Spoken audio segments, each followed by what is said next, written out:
What's up guys, Brian Frears from Shivworks. We're out here in Salt Lake City doing ECQC. There's not a lot of ranges that allow us to do the thumb pectoral from the ground. This is one of those ranges. If you send one off the berm, it's miles and miles of absolute nothing. So we don't have any range issues here working retention shooting. Here's the context. You were knocked to the floor, possibly hitting your head on the ground.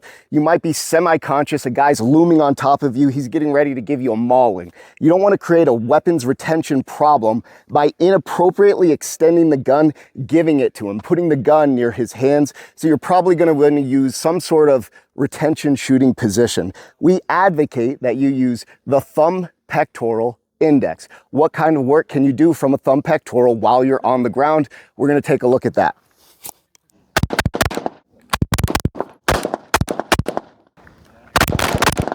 We've moved off of the live fire range. I now have a Glock 17T. It's loaded with sim-munitions. We're gonna give you a more realistic application of the thumb pectoral while grounded. So just like I said, when we were on the live fire range, the context is you've fallen down or got knocked down. You bounce your head off the ground. You might be semi-conscious. The guy is getting ready to crawl on top of you. If you inappropriately extend the gun, he is gonna easily grab it. Now you might get a round or two off, but it's doubtful that's just gonna immediately finish the fight and he might get the gun. So instead of giving it to him, we're gonna apply good fundamental centered guard where our knees are flared and we use our feet to manage distance.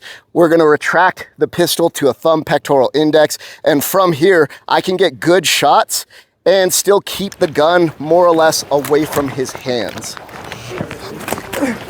We recorded these short off-the-cuff clips to give you an idea of the topics discussed during Extreme Close Quarter Concepts. It's our in-person training where you get 24 hours of detailed instruction. Now obviously this is training. No one's going 100% trying to hurt each other, but it does display the challenge of retention shooting while grounded. You need to put rounds in them, not put rounds in yourself, and not send them off into the public. That gets spicy real quick when someone is tossing your feet around. They may have hit you a few times, so you're semi-conscious. They're trying as hard to keep their life as you are to take it.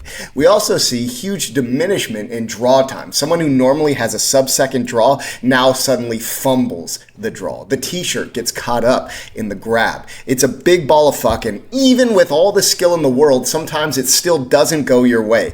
But with hard training, properly framed and instructed, you can improve the odds and make it home. You can get our online training block of instruction at shivworks.com. Come to a course, train with us, like, comment, subscribe. See you next time.